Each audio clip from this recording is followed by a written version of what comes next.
गंगा नदी के किनारे बसा ये गाजीपुर जिला बनारस से सटे होने के कारण इसे लहुरी काशी कहते हैं। यहाँ के युवा भारतीय सेना में बढ़ चढ़कर भागीदारी लेते हैं और अपने शौर्य का परचम लहराते हैं, इसलिए इसे वीरों की धरती भी कहते हैं। पाकिस्तानी सेना के छक्के छुड़ाने वाले वीर अब्दुल हमीद यहीं के रहने वाले थे। सच्चे प्यार के लिए कुर्बान है गाजीपुर, यारों के लिए यार है गाजीपुर, दुश्मनों के लिए तूफान है गाजीपुर, इसलिए तो लोग कहते हैं बाप रे खतरनाक है गाजीपुर। यहाँ के लोग और लोगों की बकैती शब्द में बतावल बहुत मुश्किल बा। एशिया का सबसे बड़ा गांव गहमर इसी जिले का हिस्सा है, जिसके बारे में कहा जाता है कि यहाँ के हर एक घर से कम एक लोग सेना में तैनात हैं। एशिया की सबसे बड़ी अफीम फैक्ट्री भी गाजीपुर जिले में ही है। लॉर्ड कॉर्नवालिस के मरने के पश्चात उनका मकबरा भी यहीं पे बनवाया गया था। तो आइए गाजीपुर को और विस्तार से जानते हैं। 3300 वर्ग किलोमीटर में फैले इस जिले में 7 तहसील हैं: गाजीपुर, मोहम्मदाबाद, कासिमाबाद, सैदपुर, जमानिया, जखनिया, सेवराई।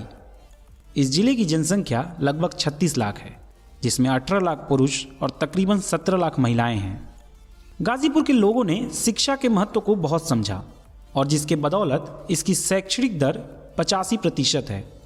इस जिले की मुख्यतः आबादी हिंदू और मुस्लिम की है, जिसमें 72% हिंदू और 27% मुसलमान बड़े प्रेम भाव से रहते हैं। पूरब में बलिया और बिहार, पश्चिम में जौनपुर वाराणसी, उत्तर में मऊ और दक्षिण में चंदौली की सीमाओं से जुड़ा है गाजीपुर। हिंदी और भोजपुरी भाषा का समागम यहाँ की बोलचाल की भाषा को मिठास और अकड़ दोनों देता है। आइए गाजीपुर के इतिहास के जानल जाओ।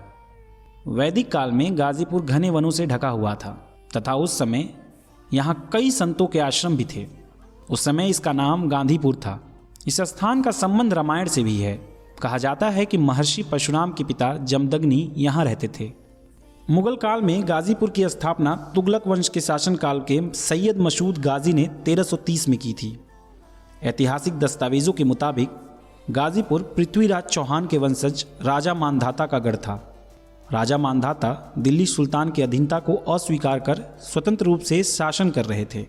दिल्ली के तुगलक वंश के सुल्तान को इस बात की सूचना दी गई, जिसके बाद मोहम्मद बिन तुगलक के सिपाही सैयद मसूद अल हुसैनी ने सेना की टुकड़ी के साथ राजा मानधाता के गढ़ पर हमला कर दिया। इस युद्ध में राजा मानधाता की पराजय हुई। इस जंग में जीत के बाद दिल्ली सुल्तान की ओर से सैयद मसूद अल हुसैनी को मलिक अल सादात गाजी की उपाधि से नवाजा गया, जिसके बाद सैयद मसूद गाजी ने कठौत के बगल में गौशपुर को अपना गढ़ बनाया और इस जगह को गाजीपुर का नाम दिया। गंगा किनारे होने के कारण यहाँ की मिट्टी बहुत उपजाऊ है। कृषि इस जिले का प्रमुख व्यवसाय है। गेहूँ, धान, आलू, प्याज और गन्ना यहाँ की प्रमुख फसलें हैं। यहाँ का खुशबूदार गुलाब जल पूरे भारत में मशहूर है। इस जिले की इकोनॉमी में मशहूर अफीम फैक्ट्री का भी बहुत बड़ा योगदान है। 1820 में बना ये अफीम का कारखाना अंग्रेज़ों द्वारा बनाया गया था, जो कि आज दुनिया की सबसे बड़ी अफीम की फैक्ट्री है। इसका आधिकारिक नाम ओपियम एंड एल्कलॉइड वर्क है। अफीम जो कि बहुत सारी दवाई में उपयोग किया जाता है, इसलिए फार्मास्यूटिकल इंडस्ट्री के लिए अफीम का मुख्य स्रोत गाजीपुर की अफीम फैक्ट्री है। 1820 से आज तक हर साल ये फैक्ट्री प्रॉफिट में रहती है और इसकी अति संवेदनशील होने के कारण पूरी फैक्ट्री बंदूकधारी गार्डों के 24 घंटा निगरानी में रहती है।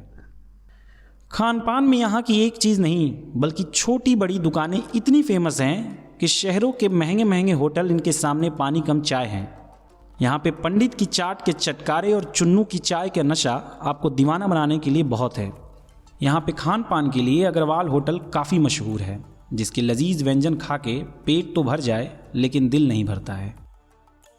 गाजीपुर बाई रोड या रेल मार्ग से अपने आसपास के शहरों से अच्छी तरह से जुड़ा हुआ है। जिले को माननीय योगी जी के मार्गदर्शन से पूर्वांचल एक्सप्रेस मिला, जिससे आप गाजीपुर से लखनऊ की दूरी बाई रोड 4 घंटे में जा सकते हैं। गाजीपुर का अपना कोई एयरपोर्ट तो नहीं है, लेकिन इसमें अंधऊ हवाई पट्टी है, जो कि गाजीपुर मऊ रोड पर स्थित है। ये पट्टी राज्य सरकार की देखरेख में है। इसकी स्थापना अंग्रेज़ों द्वारा वर्ल्ड वॉर II में हुआ था। 2019 में मनोज सिन्हा ने इसको एयरपोर्ट बनवाने की दिशा में काफ़ी प्रयास किया था, लेकिन गाजीपुर की सीट से चुनाव में हार के बाद ये प्रोजेक्ट वैसा का वैसा ही पड़ा है। आइए यहाँ के प्रसिद्ध जगहों से आपको रूबरू करवाते हैं। लॉर्ड कॉर्नवालिस मकबरा। गुलाम भारत में अपने प्रशासनिक सुधार के लिए प्रसिद्ध गवर्नर जनरल लॉर्ड कॉर्नवालिस जाते जाते गाजीपुर को अपने देह सौंप गए।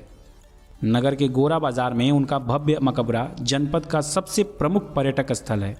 अपनी अद्भुत कलाकृति के लिए मशहूर इस मकबरे को देखने के लिए विदेशी सैलानी भी आते हैं। लॉर्ड कॉर्नवालिस की मृत्यु 5 अक्टूबर 1805 को गाजीपुर के गौसपुर गांव के पास 66 वर्ष की उम्र में हो गई। मौत के बाद उनको नगर के पास स्थित गोरा बाजार में दफना दिया गया। उस स्थान पर शानदार मकबरा बनाया गया है और 10 बीघे के क्षेत्रफल में बड़ा पार्क भी बनाया गया है। धामुपुर गांव।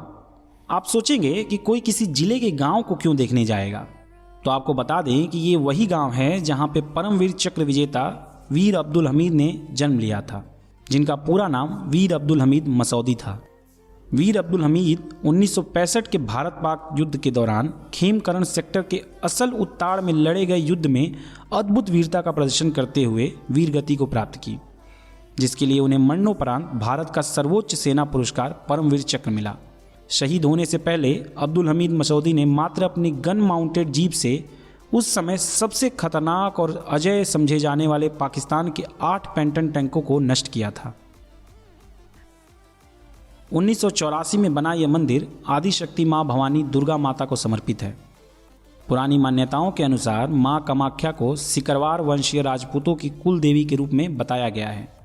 नवरात्रि के पावन 9 दिनों तक यहाँ मेला का आयोजन किया जाता है। वैसे मंदिर में हजारों लोग प्रतिदिन दर्शन करने आते हैं। यह मंदिर उत्तर प्रदेश के गाजीपुर जिले में सेवराई तहसील के अंतर्गत करहिया नामक ग्राम में स्थित है। अमवा की सती माई। आज के भौतिक और वैज्ञानिक युग में सती, पूजा पाठ, चमत्कार, झाड़ फूक आदि को लोग नहीं मानते हैं, लेकिन कभी कभी इस कलयुग में भी ऐसे बहुत सारे चमत्कार होते हैं जो वैज्ञानिक और विज्ञान को भी सोचने पर मजबूर कर देते हैं। ऐसा ही एक स्थान गाजीपुर में है अमवा सिंह। ऐसा बताया जाता है कि सती माई की शादी को 1.25 महीना हुआ था। एक दिन उनके पति खेतों में काम करने के लिए जा रहे थे, तभी उनको एक विषैले सांप ने काट लिया, जिससे उनकी मौत हो गई। उनको इस हालत में देखकर लोग उनकी लाश अमवा सिंह गांव ले आए। जब ये बात सती माता को पता चली तो वो अपने होश खो बैठी और विलाप करने लगी और दौड़ते हुए अपने पति की लाश के पास पहुंच गईं। उसी समय सती माता ने अपने पति के साथ सती होने के लिए संकल्प ले लिया और सारे श्रृंगार करके अपने पति के साथ ही सती हो गईं। उन्होंने वरदान दिया कि इस क्षेत्र को सर्पदंश के शिकार लोग मेरे पास आएंगे तो चाहे कितने भी विषैले सांप ने क्यों न डसा हो, वो ठीक हो जाएंगे। बस शर्त यह रहती है कि वहाँ जाने से पूर्व कोई झाड़ फूक न कराया गया हो। इसलिए अगर आप कभी गाजीपुर के लोगों से मिलेंगे तो आपको पता चलेगा कि अगर कहीं किसी जगह पे सांप दिख जाए तो सबसे पहले उनके मुंह से जय हो सती माई ज़रूर निकलता है। गाजीपुर जिले ने इस भारत देश को बहुत से नायाब नगीने दिए हैं, जिसकी चमक इतिहास से लेकर वर्तमान तक है। रंगमंच में अपने एक्टिंग का लोहा मनवाना हो या राजनीति में देश और राज्य का नेतृत्व करना, खेलकूद में सबको अपने बेहतरीन प्रदर्शन से अचंभा करना हो या कविता की लड़ियों में शब्द पिरोना, इस देश को गाजीपुर ने कभी निराश नहीं किया।